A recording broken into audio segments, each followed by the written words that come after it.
Feel the real fear with us.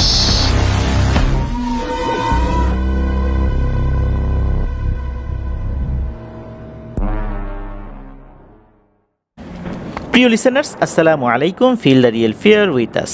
দেশ ও দেশের বাইরে যেখান থেকে আফনান দ্য হরর ওয়ার্ল্ডের আজকের শনির রাতে 23তম আয়োজনের সাথে যুক্ত হচ্ছেন বা পরবর্তীতে হবেন, সকলকে জানাচ্ছি শুভেচ্ছা ও ভালোবাসা। আশা করি সবাই ভালো আছেন, সুস্থ আছেন। প্রিয় লিসেনার্স, আজকের শনির রাতে 23তম আয়োজনে আমরা আমাদের প্রিয় রেমিটেন্স যোদ্ধা ভাইদের পাঠানো ঘটনাগুলো উপস্থাপন করব। আজকের এপিসোডে দুটি ঘটনা থাকছে। দুটি ঘটনাই আপনাদের ভয়ের শিহরণ জাগাতে সক্ষম হবে ইনশাল্লাহ। চলুন ঘটনায় চলে যাব। তবে যাবার আগে সেই চিরচেনা কথাগুলো আবারও বলতে চাই। এই ভিডিওর লাইক বাটনে প্রেস করতে ভুলবেন না। ভিডিওর লিঙ্কটা বেশি বেশি করে শেয়ার করে দিবেন। প্রিয় লিসেনার্স, ঘটনাগুলো কেমন লাগছে তা জানিয়ে এই ভিডিওর কমেন্ট সেকশনে কমেন্ট করতে পারেন। এছাড়া আমাদের ফেসবুক পেজ এবং গ্রুপ তো রয়েছে আফনান দ্য হরর ওয়ার্ল্ড নামে, সেখানে গিয়েও আপনারা আপনাদের মতামত জানাতে পারেন। যারা ঘটনা পাঠাতে চান তা লিখে অথবা রেকর্ড করে যে কোনোভাবেই ঘটনা পাঠাতে পারবেন Afnan the horror world bd@gmail.com এই ইমেল অ্যাড্রেসে। ইমেল অ্যাড্রেসের স্পেলিংটা বলে দিচ্ছি, AFNANTHEHORRWORLDBD Afnan the horror world bd@gmail.com। স্পেলিংটাও আমরা আমাদের ভিডিওর ডিসক্রিপশনে দিয়ে রেখেছি, সেখানে গিয়ে স্পেলিংটা চেক করে নিতে পারবেন। প্রিয় লিসেনার্স, আলহামদুলিল্লাহ সুম্মা আলহামদুলিল্লাহ, আপনাদের কাছেও অশেষ কৃতজ্ঞতা।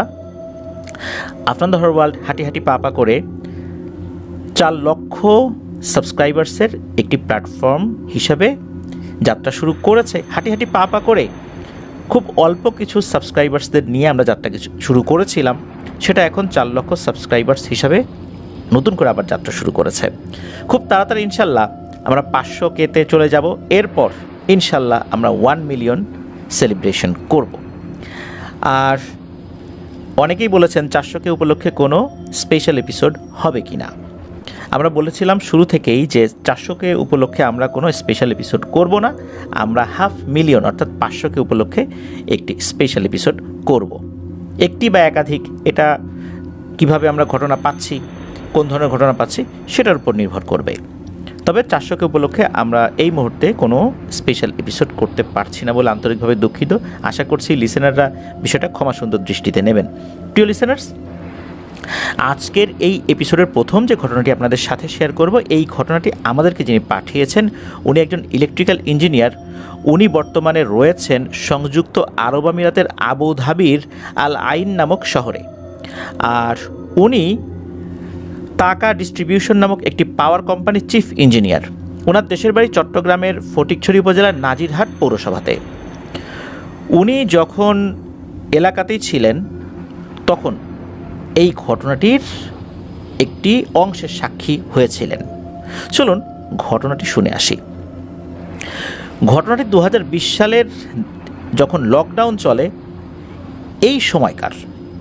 তো এরও আগে উনি চাকরি করতেন ঢাকা ইপিজেটে। চিন্তা করলেন যে চাকরিটা এখন আর করব না, চাকরিটা ছেড়ে দিয়ে বিসিএসের প্রিপারেশন নেই। তো বিসিএসের প্রিপারেশন নেওয়ার জন্য উনি ঢাকা ইপিজেটের চাকরিটা ছেড়ে দিয়ে চট্টগ্রামে চলে আসেন।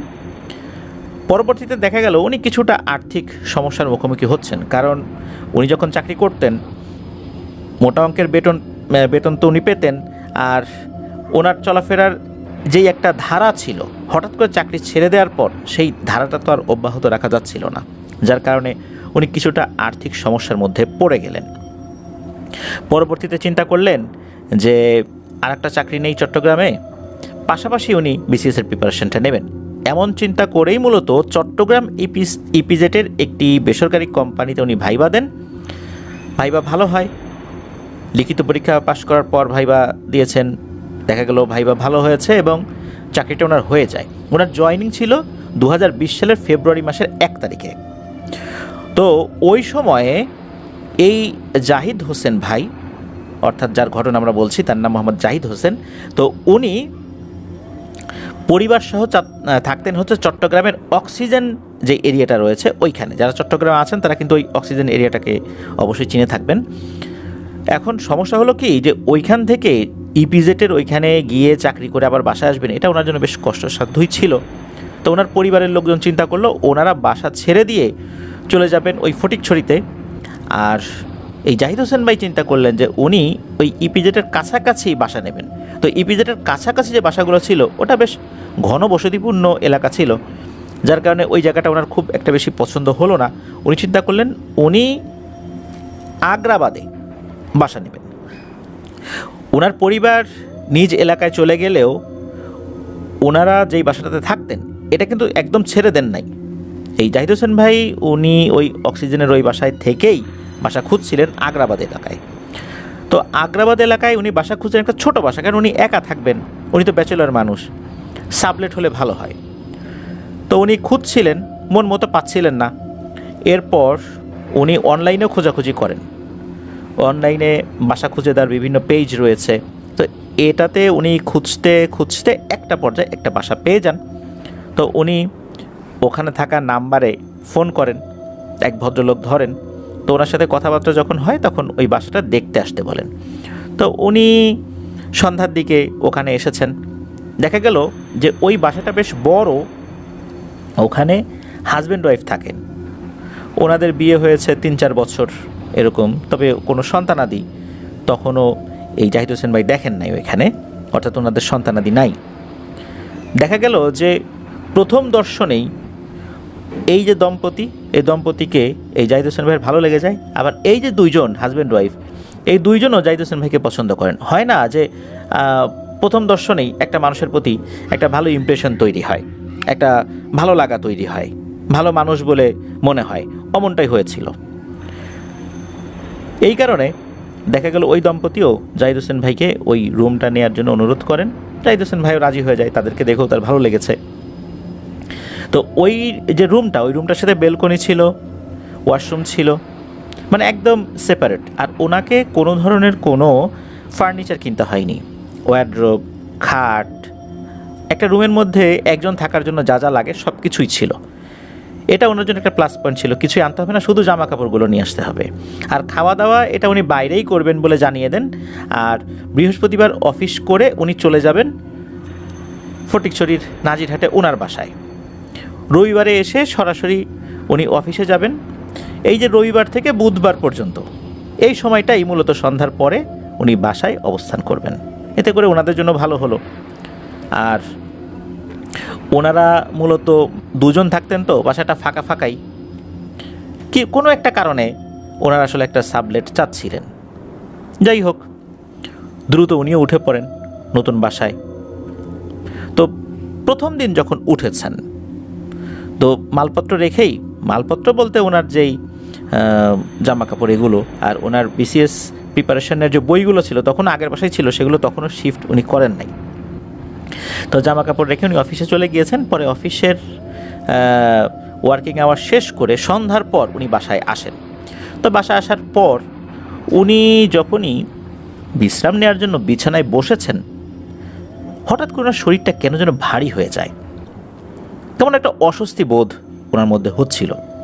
কিন্তু প্রথমবার যখন উনি এই বাসায় এসেছিলেন বেশ ভালো লাগছিল, বাসাটা খোলামেলা, খুব সুন্দর লাগছিল। কিন্তু এখন কেন জানি এক ধরনের অস্বস্তি বোধ কাজ করছে। তো উনি চিন্তা করলেন যে নতুন বাসা, এই কারণে হয়তো একটু অস্বস্তি বোধ হচ্ছে, সময়ের সাথে সাথে সেটা ঠিক হয়ে যাবে। কিন্তু এই অস্বস্তি বোধটা একটু অন্যরকম ছিল। শরীরটা ভারী ভারী হয়ে যাওয়া, কেমন একটা অনুভূতি হওয়া, আর বারবার ওনার নজরটা যাচ্ছিল বেলকনির দিকে, বারান্দার দিকে। কেন জানি ওনার নজরটা ওই দিকেই যাচ্ছে, শুধু উনি নজরটা ফিরিয়ে রাখতে পারছেন। নজর তো উনি ফিরিয়ে রাখতে পারছেন না, বারবার তাকাচ্ছেন, তাকিয়েও যে ভয়ঙ্কর কিছু দেখছেন বিষয়টা এরকম না। একটা পর্যায়ে উনি কী করেন, ওই বেলকনির যে স্লাইডিং ডোর, থাই গ্লাসের যে ডোরটা, এটা উনি টেনে দেন। এরপর পর্দাটাও উনি টেনে দেন। তারপরও কেন জানি মনে হচ্ছে বারবার নজর ওনার ওই দিকেই যাচ্ছে। তো উনি তো শুয়ে পড়েছেন, রাত তখন বেশ অনেকে হয়ে গেছে। উনি তখন ঘুমের মধ্যে, তবে খুব যে গভীর ঘুম এটাও বলা যাবে না। উনি খাটের উপর তো শুয়ে আছেন, ঘুমের মধ্যেই হঠাৎ করে মনে হলো ওনার খাটের এক পাশে এসে অনেক ভারী কিছু বসেছে। আমরা যদি খাটের উপর শুয়ে থাকি তখন বেশ মোটাসোটা পরিপূর্ণ উচ্চতার একজন মানুষ যদি খাটের এক পাশে এসে বসে, তখন খাটটা কিন্তু এক পাশে চেপে যায়। চেপে যায় বলতে ওখানে একটা মানুষের যখন চাপ পড়ে তখন এক ধরনের একটা শব্দ হয়, এক ধরনের একটা অনুভূতি তারাই ফিল করেন যারা ওই সময় খাটে শুয়ে থাকেন। তো ওনার কাছে ওরকমভাবে মনে হয় যে কেউ একজন খাটের উপর এসে বসলো, এক পাশে বসলো, ওনার পায়ের দিকটাতে বসছে আর কি। আবার মনে হলো যে না, পায়ের দিকটাতে না, ওনার মাথার কাছে এসে বসেছে আবার। তখনও উনি ফিল করলেন সেটা। এটা ফিল করার পর ওনার ঘুমটা খুব হালকা হয়ে যায়। তখন কিন্তু ওনার ঘরে যে ফ্যান চলছে এই ফ্যানের আওয়াজটা উনি কানে শুনতে পাচ্ছেন। মানে উনি চোখ খোলেন নাই, বাট ওনার ঘুমটা ভেঙে গেছে। হঠাৎ করে ওনার কানের কাছে বেশ মোটা ভারী কণ্ঠে কেউ একজন কথা বলে ওঠে। তো জাহিদ হোসেন ভাই জানিয়েছেন কণ্ঠটা এমন ছিল যে এই ধরনের কণ্ঠ আমরা অনেক সময় শুনতে পাই, বিশেষ করে আমরা সিনেমার অ্যানাউন্সমেন্টগুলো যখন রেডিওতে বা অন্য কোনো জায়গায় শুনতাম, যা আসিতেছে এরকম মোটা ভয়েসে যে কণ্ঠগুলো আমরা শুনতাম না, ওই রকম কণ্ঠ সরাসরি তাকে বলছে, এই তুই এই বাড়িতে কি করিস, এখানে কেন এসেছিস, তুই কেন এখানে, মনে রাখিস এই বাসায় কোনো সন্তানাদি হবে না। জাস্ট এতটুকুই বলেছে। উনি তো প্রচণ্ড ভয় পেয়েছেন। উনি চোখ খুলে দেখেন না, আর কিছু নাই। তখন ফজরের আজান দিতেও বেশ দেরি। উনি তো প্রচণ্ড ভয় পেয়েছেন, লাফ দিয়ে উঠে লাইট জ্বালিয়েছেন। লাইট জ্বালিয়ে দেখেন কিছুই নাই। তবে ওই বিছানায় ওই পাশে কিছু একটা বসেছিল, ওই জায়গাটা দেবে গেছে এমন আলামত ওনার কাছে কিছুটা হলেও মনে হচ্ছিল। এখন এইরকম সময় তো দরজা খুলে ওই আপু আর ভাইয়াকে ডাকাডাকি করা যায় না, ওনারা তো ঘুমাচ্ছেন, বিষয়টা ভালো দেখায় না। কিন্তু উনি অপেক্ষা ছিলেন কখন সকাল হবে আর ওনারা ঘুম থেকে উঠে দরজা খুলে ড্রয়িং রুমে আসবেন। ওনার তো সারা রাত আর ঘুম হচ্ছে না। যখন সকালবেলা ওনারা ঘুম থেকে উঠে দরজা খুলেছেন, উনি তো দৌড়ে বাইরে বের হয়েছেন। বাইরে বের হয়ে দেখেন যে ওই আপু। তো আপুকে দেখে উনি বেশ চিৎকার করে বলে উঠেছেন, আপু তাড়াতাড়ি দিকে আসেন, তাড়াতাড়ি দিকে আসেন, আপনার সাথে আমার কথা আছে। বিশেষ করে মানুষ যখন খুব ভয় পায় বা মানুষের যখন খুব জরুরি কোনো কিছু থাকে, এক্ষুনি বলতে হবে, তখন কিন্তু মানুষের গলার ভয়েস যেরকম পরিবর্তন হয়েছে ওই রকমভাবে বলছে। তো ওনার এরকম চমকে ওটা দেখে ওই আপু ভয় পেয়েছেন যে কী হইলো আবার। তখন ওই আপু বলছেন, তুমি শান্ত হও, বসো, এই সোফায় বসো। তো সোফায় বসার পর এই জাহিদ হোসেন ভাই উনি বলছেন যে আপু, আমার সাথে একটা ভয়ঙ্কর ঘটনা ঘটে গেছে, এই ব্যাপার আমি এই শুনেছি। এইটা শোনার পর এই আপুকে খুব চিন্তিত দেখা যায়। উনি ঘুম থেকে ওঠার পর স্বাভাবিকভাবে মানুষের ফেস এক ধরনের থাকে, সময়ের সাথে কিছুটা সময় পর সেটা ঠিক হয়ে যায়। ঘুম থেকে ওঠার পর ওনার চেহারা যেরকম ছিল, হঠাৎ করে মনে হচ্ছে চেহারাটা আরও মলিন হয়ে গেল। উনি গভীরভাবে কিছু চিন্তা করছেন। কয়েক মিনিট চিন্তা করার পর উনি কিছু কথা বলেন। মনে হলো উনি কোনো রহস্যের গন্ধ পাচ্ছেন। উনি বলেন যে আসলেই অনেক দিন ধরেই কেমন একটা অস্বস্তি বোধ হয়, এই জন্যই সাবলেট নিয়েছি যাতে করে এই সমস্যাটা কেটে যায়, কিন্তু বুঝতে পারলাম এখানে অন্য কোনো সমস্যা আছে। তখন ওই আপু বললেন যে উনি এর আগে সন্তান সম্ভবা হয়েছিলেন। 7 মাস যখন ওনার গর্ভের সন্তানের বয়স, হঠাৎ করেই এই সন্তান নড়াচড়া বন্ধ করে দেয়। এরপর যখন ডক্টরের কাছে নিয়ে যাওয়া হয় তখন দেখা গেল এই সন্তানটি গর্ভের মধ্যেই মারা গিয়েছে। তো এরকম সমস্যার কথা উনি বলেন। এরপর ওই আপু বলেন যে ভাই তুমি অফিসে যাও, তোমার ভাইও অফিসে যাক, সন্ধ্যার পর তোমার ভাই এই বিষয়ে বিস্তারিত তোমাকে বলবে। তো উনি তখন মোটামুটি তাড়াতাড়ি ফ্রেশ হয়ে চলে যান, কারণ হচ্ছে 7টার সময় ওনার অফিসের একটা স্টাফ বাস একটা নির্দিষ্ট জায়গায় আসে, এই জন্য তাড়াতাড়ি ওনাকেও বের হয়ে যেতে হবে। ওই সময় তো আর কথা বলার সুযোগও ছিল না, এই জন্য উনি দ্রুত চলে যান। তো ওনার স্বামী যখন আসার পর সন্ধ্যার দিকে আসে, উনিও চলে আসছেন। তো ওই ভাইয়াই এই জাহিদ হোসেন ভাইকে ডাক দেয়। তখন ওই আপুও ছিল পাশে। তখন দুজন মিলে এই বিষয়গুলো আবারও বলেন যে এই ব্যাপার। তখন বিষয়টা তো খুব চিন্তার বিষয়। মূলত মঙ্গলবারে উনি বাসায় উঠেছেন, মঙ্গলবার রাতের বেলা স্বপ্ন দেখেছেন, বুধবার এই স্বপ্নের কথা বর্ণনা করেছেন। অর্থাৎ বৃহস্পতিবার উনি অফিস করে বাসায় চলে যাবেন। তো উনি বাসায় যখন গিয়েছেন, ওনার মা বাবার সাথে বিষয়টা শেয়ার করেন। এই জাহিদ হোসেন ভাই ওনার মা বাবার সাথে যখন বিষয়টা শেয়ার করেছেন, ওনার মা বাবা বলে যে, বাবারে তুই আর ওই বাসায় যাস না, তোর একটা সমস্যা হয়ে যাবে, নিশ্চয়ই এখানে অনেক ভয়ঙ্কর কিছু আছে, তোর একটা বিপদ হবে, তুই যেহেতু এরকমটা দেখছিস, সুতরাং তুই ওই বাসায় যাবি না। এখন কি করবেন উনি? মা বাবা বলতেছেন। বাসায় থেকেই তখন ওনার বিভিন্ন বন্ধু বান্ধবদেরকে ফোন দিচ্ছেন যে আশেপাশে কোনো, তো ওরকমভাবে যখন কিছু পাওয়া যাচ্ছিল না, একটা পর্যায়ে এসে উনি সিদ্ধান্ত নেন যে না, উনি বাসা পরিবর্তন করবেন না। কেননা ওই আপু ভাইয়া যেরকম আন্তরিকতা দিয়ে ওনাকে বাসা ভাড়াটা দিয়েছেন, ছোট ভাইয়ের মতো করে দেখছেন, তো ওনারা এরকম একটা সমস্যার মধ্যে পড়ে গেছেন, এই মুহূর্তে কিভাবে উনি ওনাদেরকে বিপদে ফেলে চলে আসবেন? এটা একটা সমাধান তো করে যেতে হবে। উনি চিন্তা করলেন যে উনি বাসা পরিবর্তন করবেন না, তবে উনি এতটুকু পরামর্শ দিয়েছিলেন ওই ভাইয়াকে ফোন করে যে, ভাইয়া এই বাসায় মনে হয় সমস্যা আছে, বাসাটা পরিবর্তন করতে হবে, কিন্তু আমি আপনাদের সাথেই থাকব। তখন এরকম কথাবার্তাই হয়ে যায় যে জাহিদ হোসেন ভাই ওনাদেরকে ছেড়ে যাবেন না। তো ওই বাসায় থেকেই ওনারা বাসা খুঁজছিলেন অন্য কোনো জায়গায়।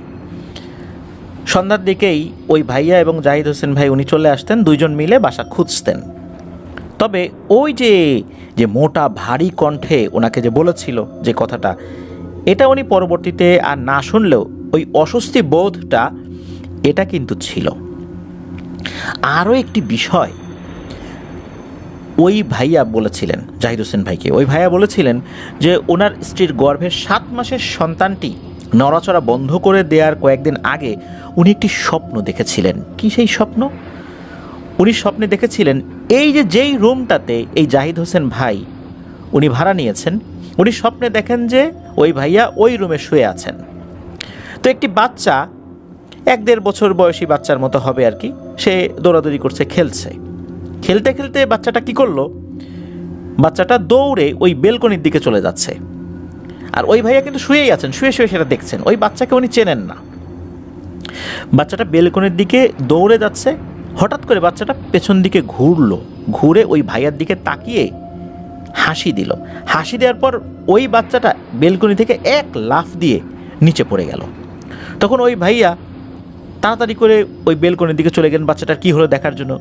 উনি নিচ দিকে তাকিয়ে দেখেন ওই বাচ্চাটা নিচে পড়ে এমনভাবে চ্যাপ্টা হয়ে গেছে, মারা গেছে, একদম রাস্তার সাথে মিশে গিয়েছে। অনেক সময় অনেক পাকা নরম ফল যদি আমরা উপর থেকে ফেলে দিই, তখন ফ্লোরের উপর পড়লে যেরকম চ্যাপ্টা হয়ে যায় না, ওরকম হয়ে গেছে। এই স্বপ্নটা দেখার পর উনি ধর্মর করে উঠে বসেন, যার এটা কি দেখলাম। এর কয়েকদিন পরেই ওনার স্ত্রীর গর্ভের সন্তানের নড়াচড়া বন্ধ হয়ে গিয়েছিল। তাহলে বোঝা যাচ্ছে যে এই স্বপ্নের একটা দুর্দান্ত অর্থ ছিল, যেটা ওই সময়ের প্রেক্ষাপটে উনি বুঝতে পারেন নাই। তো এটা জাহিদ হোসেন ভাইকে জানিয়েছেন। তো যাই হোক, বাসা ওনারা খুঁজছিলেন। তবে এর মধ্যে যেটা হয় সেটা হচ্ছে যে ওনাদেরকে ভালো কোনো হুজুর দেখাতে বলেন। এর ভিতরে আর একটা সমস্যা হয়ে যায়, লকডাউন শুরু হয়ে যায়। লকডাউন শুরু হয়ে গেলে অফিস আদালতও বন্ধ হয়ে যায়। এই জাহিদ হোসেন ভাই উনি ওনার যে বাড়ি চট্টগ্রাম ফটিকছড়ি নাজিরহাট পৌরসভাতে, সেখানে উনি চলে যান। তো এর মধ্যে ফোনে যোগাযোগ হচ্ছিল ওই ভাইয়া আপুদের সাথে, ওনারা হুজুর দেখাচ্ছিলেন। একটা পর্যায়ে ওই ভাইয়া ফোন করে জানান আলহামদুলিল্লাহ সমস্যার সমাধান হয়েছে। মূলত ওই ভাইয়া জানান যে এই ভাইয়া এবং আপুর উপরে ভয়ঙ্কর এক জিন চালান করে দেওয়া হয়েছে, বিশেষ করে এই আপুর উপরে এর প্রভাবটা খুব বেশি। আর এই জিনটা শুধু একটা কাজই করবে, কোনো সন্তানাদি হতে দেবে না। আর এই কাজটা মূলত কে করেছিল? ওই ভাইয়া যেই অনুমানটা করেছিলেন, এটা হচ্ছে তারই আপন বড় ভাইয়ের স্ত্রী। মূলত এই ভাইয়া এবং আপু পছন্দ করে বিয়ে করেছিলেন, যেটা পরিবার থেকে আসলে মেনে নেয়নি প্রথম দিকে, পরবর্তীতে মেনে নিয়েছে। তো তখন তো আসলে কি করবেন, ওনারা মেনে নিতে বাধ্য হয়েছেন। এখন চাকরির সুবাদে ওই ভাইয়া তো তার ওয়াইফকে নিয়ে, মানে ওই আপুকে নিয়ে চলে আসছেন অন্য আর একটা জায়গায়, সেখানে বাসা ঠিক করেছেন, ওনারা ঘর সংসার করছেন। মূলত ওই ভাইয়ার বড় ভাইয়ের স্ত্রী তিনি এই কুপরামর্শটা তার পরিবারের সদস্যদেরকে দিয়েছেন যে এই ছেলে তো বিয়ে করেছে এই মেয়েকে, তো এই মেয়ের জন্য কোনো সন্তান সন্ততি না হয়। এখানে দুটা উদ্দেশ্য। এক, এই ছেলের কোনো ওয়ারিশ যদি জন্মগ্রহণ করে তাহলে সম্পত্তি ভাগাভাগি হয়ে যাবে, এটা একটা সমস্যা। তো কোনো সন্তানাদি হতে দেয়া যাবে না, যেন কোনো ওয়ারিশ সৃষ্টি না হয়, আর সম্পত্তি ওই ভাইয়ার যে বড় ভাই সেই যেন ভোগ দখল করতে পারে। এই কুপরামর্শটা সেই বড় ভাইয়ের স্ত্রীর মাথা থেকেই আসছে এবং সেই পরামর্শে সম্মত হয়েই এই ভয়ঙ্কর অপকর্মটা ওনারা করেছেন। তো হুজুরের কাছ থেকে এই ধরনের তথ্য পাওয়ার পর হুজুর ওনার পদ্ধতিতে রুকিয়া করে এই সমস্যাটার সমাধান করেছিলেন। এক্স্যাক্ট কোন পদ্ধতি অবলম্বন করেছিলেন এই বিষয়ে অবশ্য জাহিদ হোসেন ভাই বলতে পারেন নাই। তবে আলহামদুলিল্লাহ এর বেশ কিছুদিন পর যখন লকডাউন উঠে যায়, সব কিছু ঠিকঠাক হয়ে যায়, এরপর অবশ্য উনি অন্য বাসায় চলে গিয়েছিলেন। বেশ কিছুদিন পর ওনার মেসেঞ্জারে একটি ছবি ওই ভাইয়া পাঠিয়েছিলেন। দেখা গেল ওনার একটা সন্তান হয়েছে, সেই সন্তানের ছবি। বিভিন্ন সময় এই সন্তানের সাথে ওনাদের খুনসুটি, বিভিন্ন ছবি, এগুলো ওনার মেসেঞ্জারে পাঠাতেন। ওনার ওই ফেসবুক আইডিটা হ্যাক হয়ে যাওয়ার কারণে সেটা উনি আর রিকভার করতে পারেন নাই। পরে আরও একটি ফেসবুক আইডি খুলেছেন, সেটার সাথে অবশ্য ওই ভাইয়া এবং আপু যুক্ত নাই। এরপর উনি দেশের বাইরে চলে আসছেন চাকরি নিয়ে। এখন ওনাদের ফোন নাম্বারটা নাই, আর ওই ফেসবুকের সাথে কানেক্টেড না থাকার কারণে তাদের সাথে যোগাযোগ হয় নাই, যার কারণে ওনাদের নামটা এবং ঠিকানাটা জাহিদ হোসেন ভাই বলেন নাই। কারণ তাদের সাথে যেহেতু যোগাযোগ করে ঘটনাটি দেন নাই, এই কারণে তাদের অনুমতি তো উনি সংগ্রহ করতে পারেন নাই, যার কারণে আসলে আমরাও তাদের নাম ঠিকানা পেলাম না। তো এটাই ছিল ঘটনা। প্রিয় লিসেনার্স, আপনারা একবার ভাবতে পারেন যে বড় ভাই তার ছোট ভাইয়ের স্ত্রীর উপর ব্ল্যাক ম্যাজিক করতে সম্মতি দিয়েছেন, বড় ভাইয়ের বউ সেটা করিয়েছেন, যাতে করে ছোট ভাইয়ের কোনো ওয়ারিশ জন্মগ্রহণ না করে।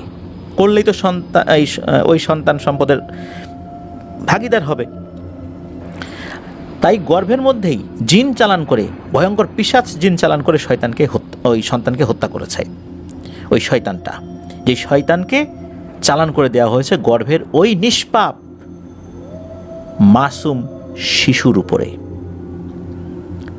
আর এই শয়তানটা এসেই এই শিশুদেরকে হত্যা করছে। প্রিয় লিসেনার্স, এই বাস্তবতা কি শুধু এই জাহিদ হোসেন ভাই দেখেছেন? উনি তো একটা দেখেছেন। এরকম ভয়ঙ্কর বাস্তবতা আমাদের আশেপাশে ছড়িয়ে ছিটিয়ে রয়েছে। যারা এই কাজ করছেন তাদেরকে শয়তান এমনভাবে গ্রাস করে ফেলেছে, তাদের মাথায় এই চিন্তাটা কখনোই আসছে না যে আমি যে এই কাজটা করছি এটাতে দুটো অপরাধ হচ্ছে। এক, আমি সুস্পষ্ট কুফুরির মধ্যে লিপ্ত রয়েছি। দুই, আমি মানুষ হত্যা করাইলাম। এখানে সুস্পষ্ট দুটো ভয়ঙ্কর অপরাধ, কুফুরির অপরাধ, হত্যার অপরাধ। তো এইরকম অপরাধের সাথে কিন্তু আমাদের আশেপাশে অনেকেই যুক্ত রয়েছেন। তো এই ঘটনার সাথে আপনারা অনেকেই নিজেদের অনেক বিষয়কে কানেক্ট করতে পারবেন। প্রিয় লিসেনার্স, যদি এই ধরনের কোনো সমস্যা আপনারা বুঝতে পারেন, অনুগ্রহ করে দ্রুত ভালো কোনো হুজুরের কাছ থেকে রুকিয়া করে এই সমস্যার সমাধান করে নেবেন। কারণ একটা মানুষের সবচাইতে বড় ক্ষতি করে জাদুটোনার মাধ্যমে কিন্তু তার নিকট আত্মীয় স্বজনরাই। দূরের লোকজন কিন্তু কম করে না তা না, করে কম করে। নিকট আত্মীয় স্বজনরাই সবচেয়ে বেশি ক্ষতি করে। দেখবেন যে কোনো একটা ছেলে ভালো একটা চাকরি পেয়েছে, এরপরেই তার বিভিন্ন ধরনের সমস্যা শুরু হয়ে গেছে, এমনকি সে মারাও গিয়েছে হঠাৎ করে। কারণ সে চাকরি পেয়েছে, তার নিকট আত্মীয় স্বজনরা সেটা সহ্য করতে পারছে না। ওই এত ভালো চাকরি পাবে, ওকে মানুষ সম্মান করবে, সমাজে ওর গ্রহণযোগ্যতা বেড়ে গেল, যাক এটা তো আমরা মেনে নিতে পারবো না, কিছু একটা করতেই হবে। কি করবে? চলে গেল তান্ত্রিকের কাছে, করে দিল কালো জাদু। কারো ব্যবসায় উন্নতি হচ্ছে, সহ্য হচ্ছে না, করে দিল কালো জাদু। এই রকম অসংখ্য ব্যাপারগুলো চতুর্দিকে ঘটছে। আল্লাহ আমাদেরকে হেফাজত করুন। প্রিয় লিসেনার্স, ধন্যবাদ জানাচ্ছি জাহিদ হোসেন ভাইকে। জাহিদ হোসেন ভাই আরও একটি বিষয় জানিয়েছেন যে উনি যেখানে চাকরি করেন, চিফ ইঞ্জিনিয়ার হিসাবে যেহেতু আছেন, খুব ভালো একটা পোস্টে রয়েছেন। ওনার সাথে অনেকেরই কথা হয়, ইন্ডিয়ান, পাকিস্তানি, বাংলাদেশি অনেকেরই কথা হয়। তো উনি যখন কাজ করেন, আফটার দ্য ওয়ার্ল্ড ছেড়ে রেখে উনি কাজ করেন, যেহেতু একটা ভয়েস চলছে, অনেকেই চিন্তা করেন যে দেশে কারোর সাথে উনি কথা বলছেন কি না। তখন উনি বলেন যে না, আমি কথা বলছি না, আমি এরকম একটা হরর চ্যানেলের ঘটনা শুনছি যারা সত্য ভয়ের ঘটনা শেয়ার করে। তখন তারাও অনেকেই কৌতূহলী হয়ে জিজ্ঞেস করে এই বিষয়ে। তখন জাহিদ হোসেন ভাই জিজ্ঞেস করেন যে আপনাদের কাছে জানা কোনো ঘটনা আছে কি না। তাদের কাছ থেকে ছোটো ছোটো ঘটনা উনি শুনেছেন, আমাদেরকে জানিয়েছেন, সময় করে সেগুলোও পাঠাবেন এটা জানিয়েছেন। আর ওনার যে কাজ, এই কাজে দায়িত্বটা অনেক বেশি, প্রচণ্ড মানসিক শারীরিক চাপও থাকে। যতটুকু সময় পান পরিবারের সাথে একটু কথা বলতে হয়। এখন তো উনি বিয়ে করেছেন, 2023 সালে বিয়ে করেছেন বলে জানিয়েছেন আমাদেরকে। তো মা বাবা, ভাই বোন, স্ত্রী, তো ওনাদের সাথে তো কথা বলতে হয়। এর মধ্যে আবার রেকর্ড করে ঘটনা পাঠানটা এটা বেশ কষ্টসাধ্যই বলতে হবে। তো আলহামদুলিল্লাহ আপনাদের ভালোবাসায় আমরা শিখত, আপনারা আপনাদের এতটা ব্যস্ততার মধ্য দিয়েও যে ঘটনা রেকর্ড করে আমাদেরকে পাঠাচ্ছেন বা লিখে পাঠাচ্ছেন, এটাই প্রমাণ করে যে আমরা যে সত্য ভয়ের ঘটনা প্রচারের ব্রত নিয়ে এগিয়েছিলাম, আমরা হয়তো বা আস্তে আস্তে আগাচ্ছি, আমাদের সাবস্ক্রাইবার্স আস্তে আস্তে বাড়ছে, কিন্তু তবু আমি বিশ্বাস করি যে আস্তে আস্তেই আমরা অনেকটা পথ ইনশাল্লাহ আপনাদেরকে সাথে নিয়ে পাড়ি দিতে পারব। আর এই যাত্রায় আরও অসংখ্য মানুষ আমাদের সাথে যুক্ত হবেন, যারা আফটার দ্য ওয়ার্ল্ড সম্পর্কে নতুন করে জানবেন। আর এই জানানোর কাজটা যেন আমরা সবাই মিলে করতে পারি। আপনারা আপনাদের আশেপাশে যারা রয়েছে তাদের কাছে আফটার দ্য ওয়ার্ল্ড সম্পর্কে জানাতে পারেন, তাদেরকেও আমাদের চ্যানেলে সাবস্ক্রাইব করার জন্য উৎসাহিত করতে পারেন। তাদের কাছে কোনো ঘটনা থাকলে আমাদেরকে পাঠানোর জন্য অনুপ্রাণিত করতে পারেন। চলুন প্রিয় লিসেনার্স, চলে যাব আমাদের এবারের এপিসোডের পরবর্তী আরও একটি ঘটনায়। আর এই ঘটনাটি আমাদের এবারে শনি রাতে 23তম আয়োজনের শেষ ঘটনা। চলুন শুনে আসি সেই ঘটনাটি।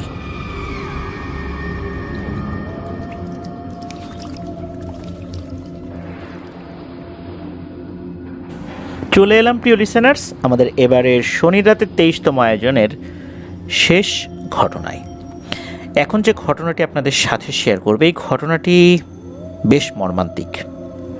আর সত্যিকার অর্থে আমাদের যে সকল প্রবাসী ভাইয়েরা জীবনের ঝুঁকি নিয়ে মাথার ঘাম পায়ে ফেলে কাজ করছেন দেশের জন্য, নিজের পরিবারের জন্য, এমন ভাইদের মধ্যে অনেকেই নীরবে নিভৃতে পৃথিবীর মায়া ত্যাগ করে চলে যাচ্ছেন। কারো মৃত্যু স্বাভাবিক, কারো মৃত্যু অস্বাভাবিক থেকেও অস্বাভাবিক। সেগুলোর ব্যাখ্যা অনেক ক্ষেত্রে কোনোভাবেই জানা যায় না। ব্যাখ্যা থাকলেও সেগুলো হয়তোবা প্রকাশ করা হয় না। অনেক ঘটনার পেছনের ঘটনা অপ্রকাশিতই থেকে যায়। এমনই এক অপ্রকাশিত সত্য আপনাদের সামনে উপস্থাপন করতে চাই। এই ঘটনাটি আমাদেরকে যিনি দিয়েছেন তার নাম হোসাইন রনি। ওনার বাড়ি যশোর জেলার শার্শা উপজেলার নিজামপুর ইউনিয়নের শ্রীকোনা গ্রামে। উনি বর্তমানে মালয়েশিয়াতে রয়েছেন। উনি বর্তমানে মালয়েশিয়াতে পেইন্টিংয়ের কাজ করছেন।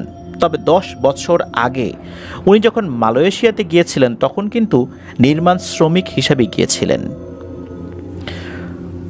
ঘটনাটি যেখানে ঘটে ওই জায়গাটার নাম হচ্ছে ফরেস্ট সিটি, অর্থাৎ জঙ্গল শহর বা জঙ্গলের শহর। ওইটা যে এলাকাতে অবস্থিত, জহুর বারু বা এই টাইপের একটা নাম বলেছেন হোসাইন রনি ভাই। এইটা 2016 সালের আগে একটা জঙ্গলের মতো ছিল জায়গাটা, একটা দ্বীপ মূলত ওই এরিয়াটা। অনেক জায়গাতেই ভয়ঙ্কর ভয়ঙ্কর জঙ্গল ছিল। তো ওখানে 100-র উপরে প্রজেক্ট হবে এরকম একটা পরিকল্পনা সরকার নেয়, আর বিভিন্ন কোম্পানিকে এই দায়িত্ব দেওয়া হয়। সেখানে যে কোনো লোক থাকতো না বিষয়টা এরকম না, অল্প লোকজন বসবাস করত। তো ওই জায়গাটাতে আবার নতুন করে একটা পরিকল্পনা নেয় সরকার। সুন্দর করে ওইটাকে গড়ে তুলবে, ফরেস্ট রেখেই বিভিন্ন জায়গায় একটা সিটি গড়ে তোলা হবে। তো এই জন্যই ওই এলাকাটার নাম হয়েছে ফরেস্ট সিটি। সমুদ্রের পার্শ্ববর্তী একটি জায়গা, এটা জঙ্গল, পাশে সমুদ্র, যেমন ভয়ঙ্কর তেমন সুন্দরও বটে। ওখানে অনেক বাংলাদেশি ভাইয়েরাই অবৈধভাবে বসবাস করছেন, অর্থাৎ মালয়েশিয়াতে। 2016 সালের কথা বলছি। অনেকের হয়তোবা ওয়ার্ক পারমিটের যে মেয়াদটা সেটা শেষ হয়ে গেছে, তারপরে মালয়েশিয়াতে রয়েছেন। অনেকে আবার অবৈধভাবে দালাল ধরে গিয়েছেন। তো অনেক ক্ষেত্রে দেখা যায় যে ওনারা অনেক মানবেতর জীবনযাপন করলেও একদম প্রকাশ্যে আসতে পারেন না বিভিন্ন কাজগুলোর ক্ষেত্রে, বিভিন্ন অকেশনে প্রকাশ্যে আসতে পারেন না যদি পুলিশ ধরে, কারণ তখনও তো তাদের বৈধ কাগজপত্র নেই। এরকম সমস্যায় কিন্তু অনেক মালয়েশিয়া প্রবাসী ভাইরাও রয়েছেন। শুধু মালয়েশিয়া না, বাংলাদেশের অনেক ভাইরাই যারা গিয়েছেন বিশ্বের বিভিন্ন জায়গাতে, এরকম সমস্যা অনেকেরই রয়েছে। ওইখানে একটি কোম্পানির প্রজেক্ট শুরু হয়। বিভিন্ন কোম্পানি তো দায়িত্ব পেয়েছিল। তো ওই কোম্পানির যিনি প্রজেক্ট ম্যানেজার, উনি ছিলেন একজন চাইনিজ। তো উনি যখন ওখানে কাজ শুরু করেছেন, কাজ শুরু করার পরে উনি নাকি একটা স্বপ্ন দেখেন। উনি স্বপ্নে দেখেন কোনো অবয়ব এসে তাকে বলছে যে এখানে কাজ শুরু করবি না, যদি করিস তাহলে সমস্যা হবে। আর কী যে সমস্যা হবে তা তুই কল্পনাও করতে পারবি না। তখন নাকি স্বপ্নের মধ্যেই ওই প্রজেক্ট ম্যানেজার উনি সেই অবয়বকে জানান যে এখানে আমার কী দোষ, আমি তো চাকরি করি, আমাকে নিয়ে আসছে এই প্রজেক্টটা ঠিক সময় শেষ করার জন্য।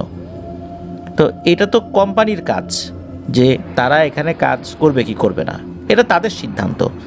আমার তো এখানে কিছু করণীয় নাই, আমার দায়িত্ব দেওয়া হয়েছে, আমি সেটা করব, এটা আমি থামাতে পারবো না। তখন নাকি স্বপ্নের মধ্যে বলা হয় যে তুই কাজ করতে পারবি 3টা শর্তে।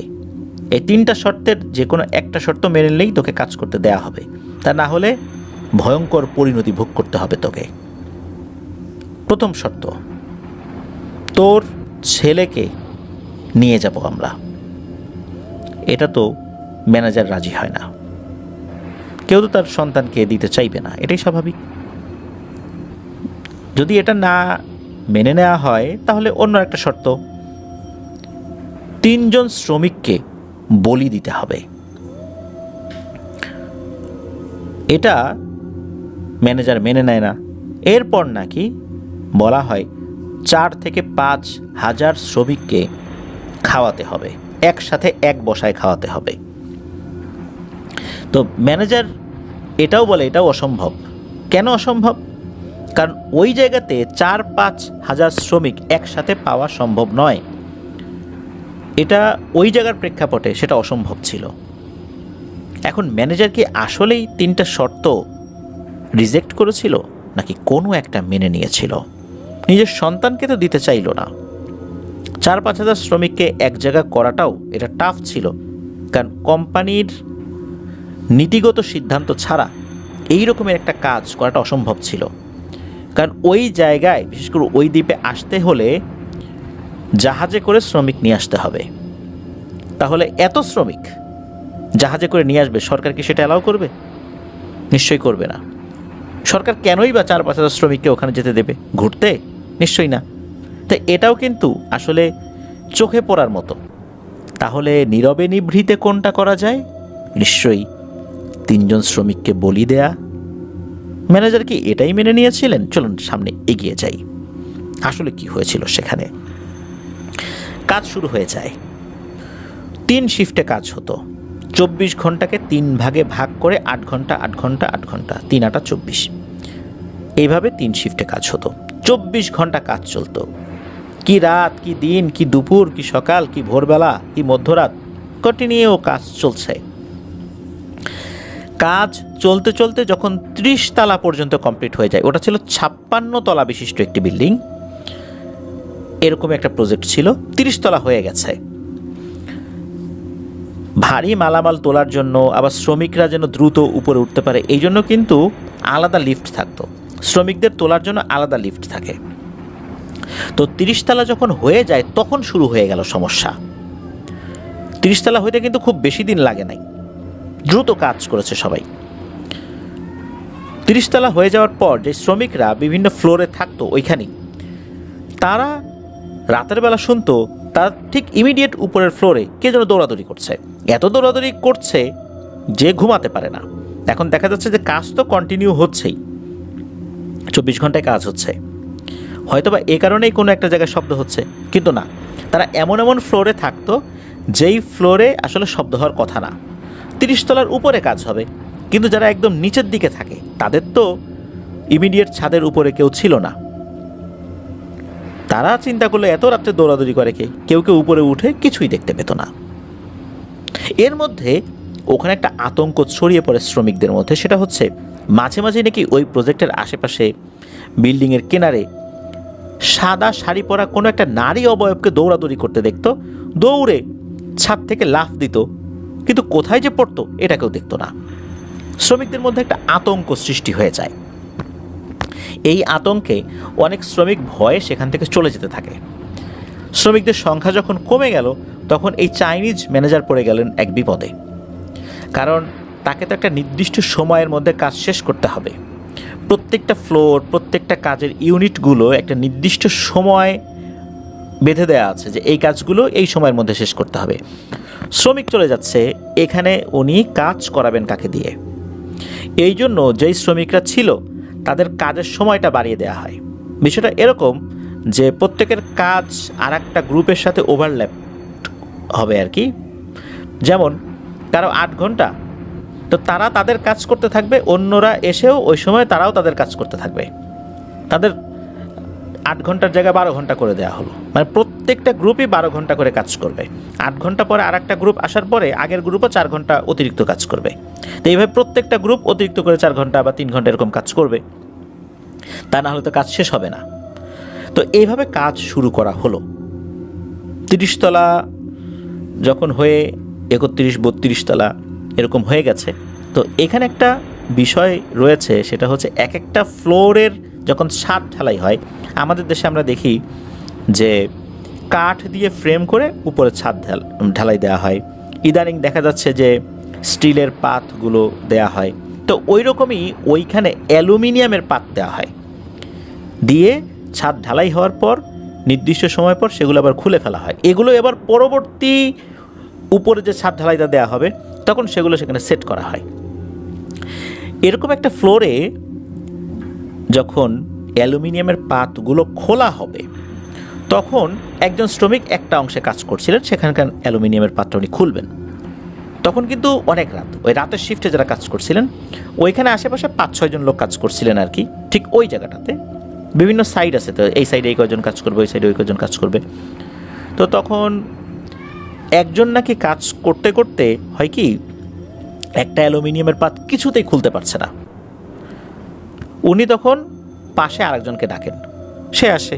সে আসার পর 2 জন মিলেও খুলতে পারছে না, এভাবে আরেকজনকে ডাকা হয়। এরকম করতে করতে 3 জনকে ডাকা হয়, প্রথমে একজন পরে 3 জন, মোট 4 জন ব্যক্তি মিলেও কোনোভাবেই এই অ্যালুমিনিয়ামের পাতটাকে খুলতে পারছে না। অনেক চেষ্টার পর হঠাৎ করে অ্যালুমিনিয়ামের পাতটা এমনভাবে খুলে যায়, আর ওই অংশটা ছিল একদম ছাদের কিনারে, মানে ওই ফ্লোরের ছাদের কিনারে ছিল। এমনভাবে হ্যাঁচকাটানে খুলে যায়, এই 3 জন তাদের বডির ব্যালেন্স রাখতে পারে না। এরা 3 জনই এই বিল্ডিং থেকে নিচে পড়ে যায়। তবে ওই অংশটা এমন একটা জায়গায় ছিল যে একদম ছাদের কিনারে যেই অংশটা, এই ছাদের কয়েকটা পার্ট ছিল।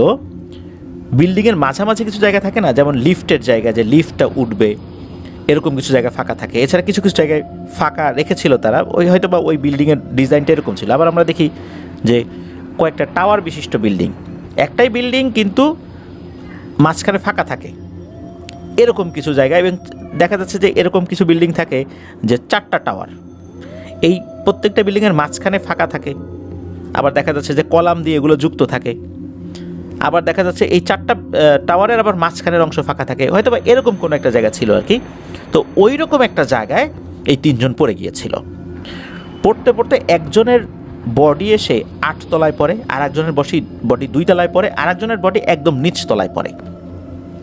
আর আরেকজন উনি ওই ধাক্কা খেয়ে নিচে পড়েন নাই, ওনার ধাক্কাটা ছিল উল্টো দিকে, তার মানে হচ্ছে যেই পাশটা আসলে কিনারে না ওই দিকে। উনি আল্লাহর রহমতে বেঁচে যান।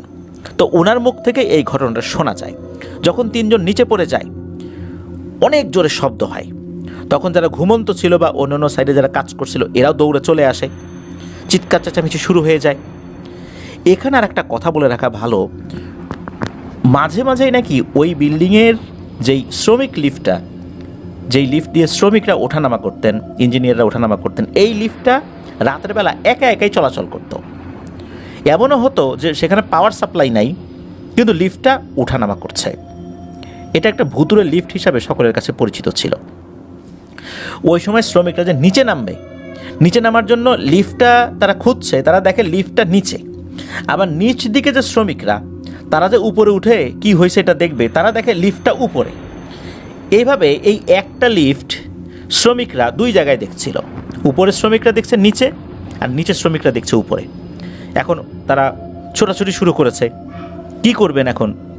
তখন এই 30 তলা থেকেই তারা নিচে নামবেন এমন সিদ্ধান্ত নেন। যে যেই ফ্লোরে ছিল লিফটে তো আর ওঠানামা করা যাচ্ছে না, সবাই নিচে নামবেন।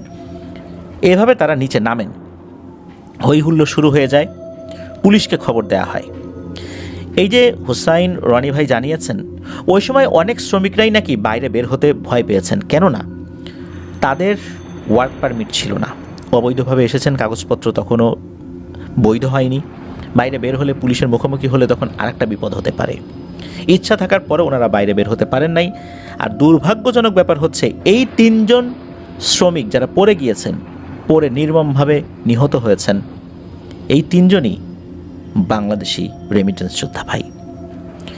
তাদের বডি পুলিশ নিয়ে যায়, ফ্রিজিং করে রাখে। 15 থেকে 16 দিন পর তাদের ঠিকানা গুছিয়ে পুলিশ সরকারের পক্ষ থেকে লাশ বাংলাদেশে পাঠিয়ে দেয়। এরপর কি হলো? এরপরে ঘটল আরও ভয়ঙ্কর কিছু ঘটনা। ঘটনা কিন্তু এখানেই শেষ নয়। এরপর রাতের বেলা অনেকেই নাকি এই 3 জন শ্রমিককে দেখতো, তারা বসে গল্প করছে, কান্নাকাটি করছে, হাঁটাহাঁটি করছে, কেউ কেউ নাকি তাদেরকে কাজও করতে দেখতো। এই সমস্যা যখন শুরু হয়ে গেল, ভয়ে লোকজন আরও এই প্রজেক্টের কাছ থেকে সরে অন্য প্রজেক্টে গিয়ে যোগ দিল। এরকম চলতে থাকলে তো আসলে একটা প্রজেক্ট চলতে পারে না, প্রজেক্টের কাজ বন্ধ হওয়ার উপক্রম। এমনই এক রাতের বেলা সবাই এক বিভৎস দৃশ্য দেখে আতঙ্কিত হয়ে পড়ে। কাজ করছে একটা ফ্লোরে লোকজন, হঠাৎ করে দেখে লিফটটা একা একাই উপরে উঠছে। নিশ্চয়ই কেউ লিফটে উঠবে, হ্যাঁ উঠছে। কে উঠছে? সেই চাইনিজ ম্যানেজার। কিন্তু চাইনিজ ম্যানেজার, এ কী অবস্থা? সবাই দেখলো ওই লিফটে মূলত চাইনিজ ম্যানেজার ঝুলে রয়েছে, বিভৎসভাবে তাকে হত্যা করা হয়েছে। তার লাশটা ওই লিফটে ঝুলিয়ে রাখা হয়েছে। এটা দেখার সাথে সাথে সবাই তো চিৎকার চেঁচামেচি শুরু করে, পুলিশকে খবর দেয়। পুলিশ আসে, চাইনিজ ম্যানেজারের লাশ উদ্ধার করা হয়, তার পরিবারের সাথে যোগাযোগ করা হয়। তার স্ত্রীর সাথে যখন যোগাযোগ করা হয়, তার স্ত্রী জানায় যে ওই রাতে অন্য আরেকজন ইঞ্জিনিয়ারের ডিউটি ছিল, হঠাৎ করেই নাকি কে যেন এসে তাকে ডাক দেয়। ওই সময় নাকি উনি ওনার স্ত্রীর সাথে ফোনে কথা বলছিলেন।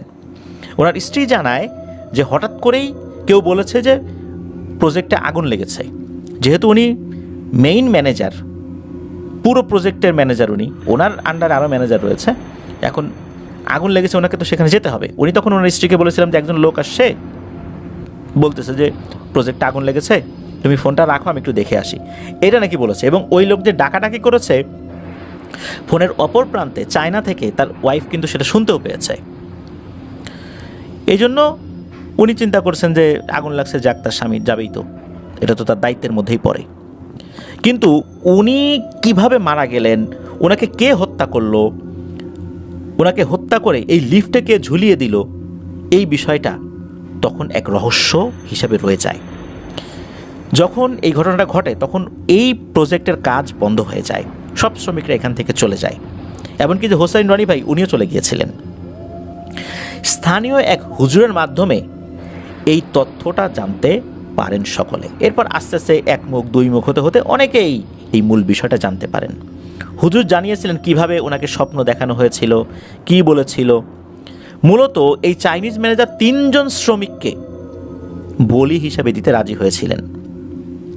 উনি নাকি জানতেন যে কোন অংশে এই 3 জন শ্রমিক দাঁড়াবে।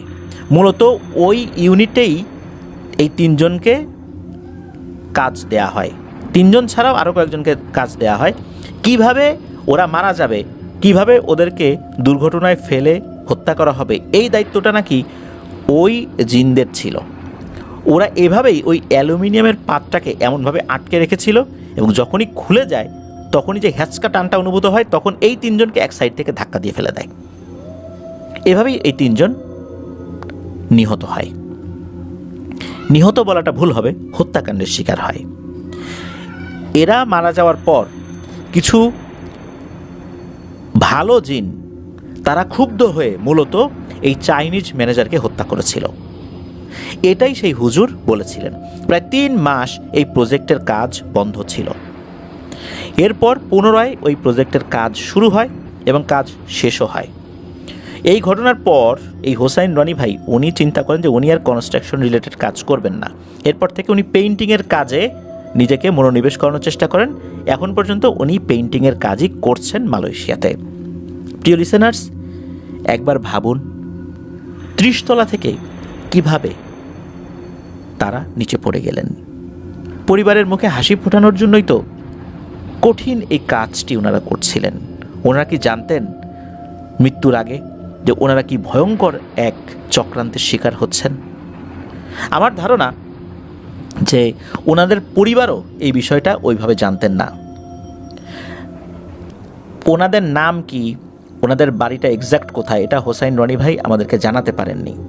তবে আপনাদের হর ওয়ার্ল্ডের পক্ষ থেকে আমি জানাচ্ছি যে আপনাদের যদি ওই সময় 2016 সালে আপনাদের আশেপাশে মালয়েশিয়ার এইরকম ফরেস্ট সিটিতে এই দুর্ঘটনায় নিহত হওয়া কোনো শ্রমিকের বাড়ির ঠিকানা জানা থাকে, তাদেরকে অন্তত এই মেসেজটা পৌঁছে দেবেন যে কিভাবে ওনারা এই ভয়ঙ্কর হত্যাকাণ্ডের শিকার হয়েছিলেন। এখানে কোনো মানুষের হাত ছিল না। আর এই কাজে যেহেতু বাধ্য হয়ে রাজি হয়েছিলেন ওই চাইনিজ ম্যানেজার, এই চাইনিজ ম্যানেজারকেও এর খেসারত দিতে হয়েছে। এটা কি ভালো জিনেরাই করেছে নাকি অন্য জিনেরা, বিশেষ করে ওই জায়গাতে যারা থাকতো তারা করেছে, এটা নির্দিষ্টভাবে বলা খুব কঠিন। তবে এতটুকু বলা যায় যে যতটুকু তথ্য পাওয়া গিয়েছিল আমরা আপনাদের সাথে শেয়ার করার চেষ্টা করেছি। প্রিয় লিসেনার্স, এটি ছিল ঘটনা। এভাবে যারা দেশের বাইরে গিয়ে নির্মমভাবে নিহত হচ্ছেন বা স্বাভাবিকভাবে মারা যাচ্ছেন, কিন্তু সব মৃত্যুই তো অত্যন্ত দুঃখজনক। এই তো কয়েকদিন আগে একজন ভাই প্রবাস থেকে ফিরছিলেন। তাকে রিসিভ করার জন্য তার পরিবারের সদস্যরা গিয়েছিলেন, শিশু সন্তান সহ পরিবারের সবাই গিয়েছিলেন। গাড়ির ড্রাইভার ঘুমিয়ে পড়েছিলেন গাড়ি চালাতে চালাতে। গাড়িটা নিয়ে রাস্তার পাশে থেকে একটি খাদে নামিয়ে দেন। পুরুষ সদস্যরা বের হতে পারলেও নারী শিশুরা বের হতে পারেননি। কি নির্মম দৃশ্য ফেসবুকে ইউটিউবে ভেসে বেড়াচ্ছে। একবার চিন্তা করুন, উনি বিমানে ওঠার আগে ফেসবুকে পোস্ট দিয়েছিলেন, স্বপ্ন যাবে বাড়ি। স্বপ্ন কি বাড়ি গিয়েছিল নাকি দুঃস্বপ্ন বাড়িতে গিয়েছিল? পরিবারের সকলকে হারিয়ে উনি এখন পাগল প্রায়। প্রিয় লিসেনার্স, এই ধরনের ঘটনাগুলো আসলে বর্ণনা করার মতো মানসিক অবস্থাও আমার থাকে না। আমি এই ধরনের দৃশ্যগুলো এখন আসলে এভাবে দেখতেও পারি না। আস্তে আস্তে এই দৃশ্যগুলো আমি দেখা অনেকটা বন্ধই করে দিয়েছি। কেন যেন আমি আর সইতে পারি না। হতে পারে মানসিকভাবে অনেক দুর্বল হয়ে পড়ছি, এই জন্য আমি এগুলো সইতে পারছি না। আসলে কে সইতে পারে বলুন? একটা মানুষ সারাটা জীবন প্রবাসে থেকে কার জন্য কষ্ট করে? পরিবারের জন্যই তো। সেই পরিবারের সদস্যদের হাসি মুখ এয়ারপোর্টে দেখলেন, হাসি মুখে এয়ারপোর্ট থেকে মাইক্রোবাস নিয়ে বাইরে বের হলেন, পথিমধ্যে সবার হাসি থেমে গেল। এই শোক কোনো মানুষ কি সইতে পারে? আল্লাহ তাআলা তার ধৈর্য শক্তিকে বৃদ্ধি করে দিন, আর এই ধরনের ঘটনা আর কারোর সাথে যেন না ঘটে। প্রিয় লিসেনার্স, আজকের এপিসোড এ পর্যন্তই। ভালো থাকবেন, সুস্থ থাকবেন, আমার জন্য দোয়া করবেন, আমার পরিবারের জন্য দোয়া করবেন, আপনাদের জন্য দোয়া রইল, আপনাদের পরিবারের প্রত্যেকের জন্য দোয়া রইল। মহান আল্লাহ সুবহানাহু ওয়া তাআলা আমাদেরকে ভালো রাখুন, সুস্থ রাখুন, নিরাপদে রাখুন, আফনান দ্য ওয়ার্ল্ডের সাথে রাখুন। আসসালামু আলাইকুম।